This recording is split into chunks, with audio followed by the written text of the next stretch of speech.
This is the story of two young boys.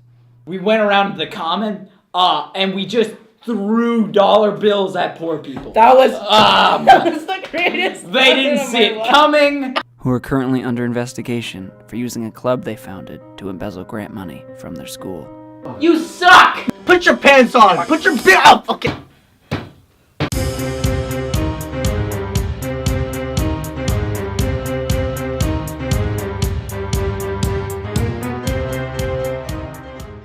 Right, so the club was the base of everything. We get the club to work, we get the whole thing to work, we'll get our money. It was called the Future Leaders of the World, which just sounded so official that anyone would listen to us. People at our school are pretty desperate. They want to get into college. They think they're getting into like Harvard or Brown. Idiots. They can't afford it. There's no scholarships. That's why it's called a community. the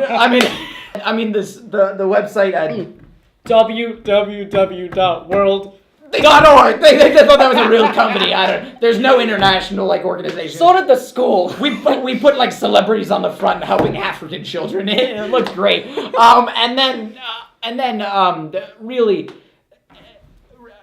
This club, the school loved it. Mm-hmm. I mean, they were like, oh, this is great. It's got innovation, Procreation. that too. It was beautiful. My team and I decided that in order to get a full grasp on the situation, we would need to interview the detectives in charge of the boys' case. Thanks, Karen. Yeah, thanks, Karen. Asshole. Please tell us when you first discovered the embezzlement. Well, I was walking down the street one day to go get some food, and my boss called me up, and he said, hey, you guys should check this out. And so we did. Yeah, and then I had to look up the word embezzlement in a dictionary. Great word. It has a lot of nuances. Then we had to look up nuances. Yeah. As it turns out, the boys wanted to help their odds of obtaining the grant money by convincing their friend to run for student treasurer. Stan's an idiot. I'll be honest, Stan is maybe the stupidest person I know. It took 2 minutes of insulting and then 3 minutes of convincing to get him on our side. And that pretty much sealed the deal. He was in. Unbeknownst to the boys, however, Stan believed they wanted him to run for town senate, which, as I'm sure you know, is only slightly more important than student senate. As such, he set out to make his campaign ad. Hi, I'm Stan Thiemann. This November, vote for someone who's strong on anti-taxes, strong on anti-abortion, and strong on anti-family values. Wait, no.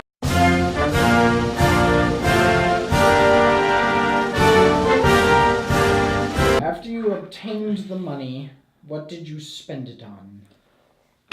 Literally anything that we could or wanted to. It was pretty great. First thing, I got a hot tub. I got people to come to my hot tub, and I got some bathing suits. Yeah. He went big and I went pretty small. I bought a notes app to write down everything that we bought. In fact, hold on, it's right here. All right. Beach balls, beach umbrellas, a fake plastic sun floaty. I'm beach obsessed. He is. The boys' taste of the high life would be cut short, however, as their ploy was quickly uncovered by some sly detective work. What was the got you moment? When we got that anonymous tip. Oh yeah, we got an anonymous tip from a Jared Lewinsky. Is that the Jared Lewinsky on 44 Portsmouth Road? The ninth grader? I don't know, is there another Jared Lewinsky in town? No, there isn't. And that's the Jared Lewinsky. So, one of the officers on duty told us your real name, Jared. What? Meanwhile, Stan had come up with a complex plan of his own. He decided to play to both sides of the political spectrum in a fruitless effort to garner as many votes as possible. I'm Stan Thiemann, and this November, vote for me, because it is high time that we have a liberal with liberal values in the liberal office of liberal mayor. It is high time that the Koch brothers pay for everyone's college tuition. It is high time that we turn every gun store in America into a smoothie bar. It is high time that we melt down every cross necklace and turn it into birth control pills. I love the environment.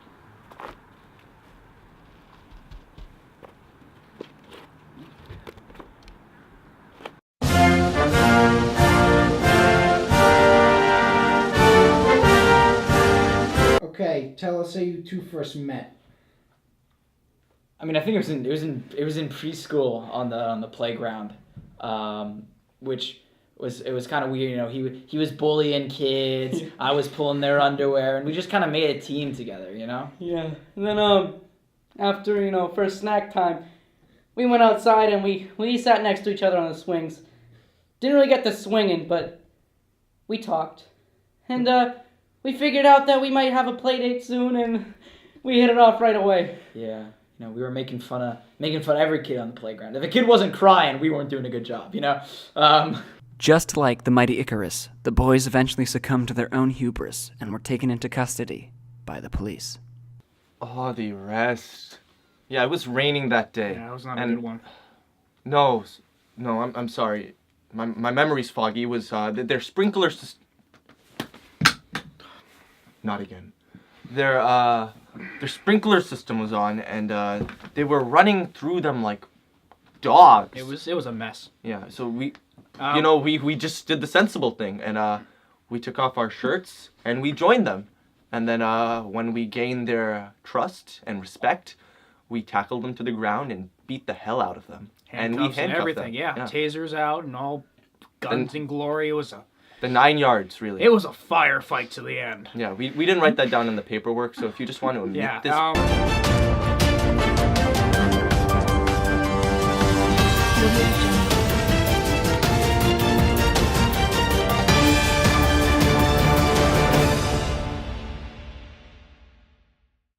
Thank you, Geronimo. Now I'm standing outside of the house where 2 high school students from Wounded Knee High School have been arrested for embezzling student funds from the student club organization Student Leaders of the World America. Now, these 2 students are currently in the hospital because of an ironic, twisted fate. One has been attacked by a guard dog at the knee, and the knee right now is facing critical condition, while the other student has been nipped in the pelvic area. Now, these 2 students are currently being questioned. Back to you, Geronimo. Afraid of the bad publicity he'd received from his campaign backers being caught in a scandal, Stan decided to make a public response. A fire is like a family. You gotta blow air on it until it survives.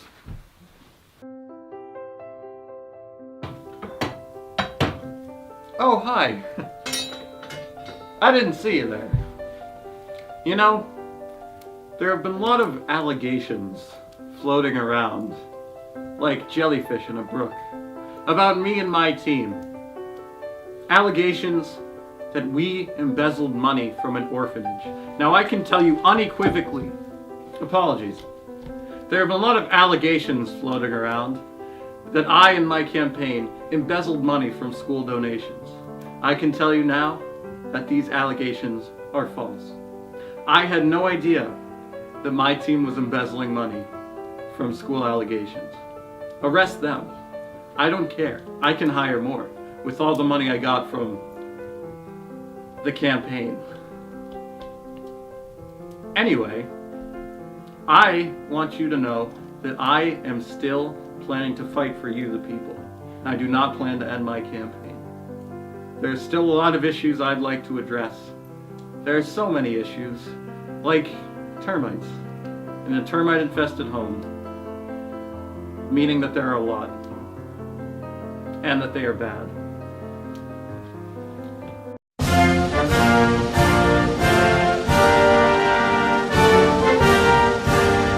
Otherwise, we make fun of people. People are terrible. Most people are really bad. I hate most people. Most people don't deserve to see me. Yeah, I think the only person that really loves me is my mother. And my father gave up on me about When I entered 8th grade. Well, they don't want to hear that. Yeah. You know, it's fine. I just wanted to share. It's fine. But I mean, my family's intact. I'm like this, you know, little schmuck. But you know, that doesn't help. Doesn't make it better. Doesn't change anything. I mean, I have a dad that's really nice, father figure. He doesn't. I'm kind of his father figure, honestly, in a lot of ways. In a shocking development, my team learned that roughly $2,000 had gone missing from the evidence locker at the police station. We took this revelation to the lead detectives on the case. It's a pain in the butt, but sometimes it happens. But it certainly wasn't anybody that we know or respect. I see it as a service for the police because it shows the lack of security and possible security issues.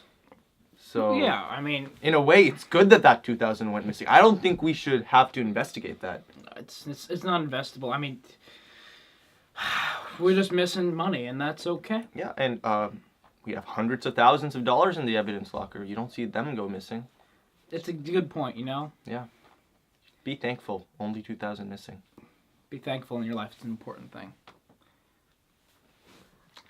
In a last-ditch effort to save his campaign, Stan Thiemann took to the streets in order to find supporters. Let's find some people.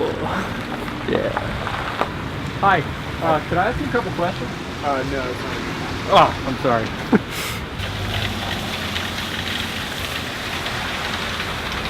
No, this mic. It's this mic. I can't do it. Is that reflective of the cold nature of the political climate? That's perfect. That's a The perfect. cold nature of ice cream. Hi, do you guys have a couple minutes to answer some questions? Actually, I have to get going. That's understandable. See, I hate it. This is dumb. Well, look at this. Look at it. If you want to get into like politics at all, you're gonna have to do this stuff later on. No. Yeah. Yes, you are. No. Literally no. Yeah.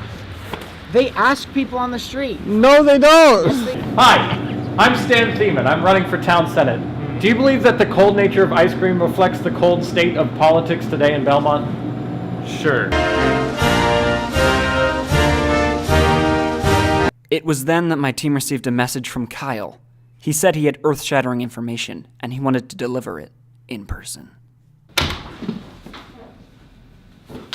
Okay, there's something you need to know about Tyler. Okay. When we were running the club one day, the teacher, Mrs. Bubuki, who helped her with the club, had Tyler accidentally pushed her out the window when they were looking at some trees. Pretty graphic. But we had a problem now. How do you deal with a dead person? So what we did was we made her a puppet. And so sometimes, you know, when the principal came in, it was fine. He'd leave. We put some nice shades on her. But then came date night. It was a problem. What are we gonna do? So Tyler went in drag. Lipstick, dress, the whole 9 yards. But then after date night, we found out Mr. Bubuki was into some weird stuff. It was a murder. An accidental murder, but a murder nonetheless. Alright, have fun with that. Tyler, we're about to wrap up the whole documentary. You know, you've been great. We love having you, but we just have one last question. What did Mr. Bubuki do to you?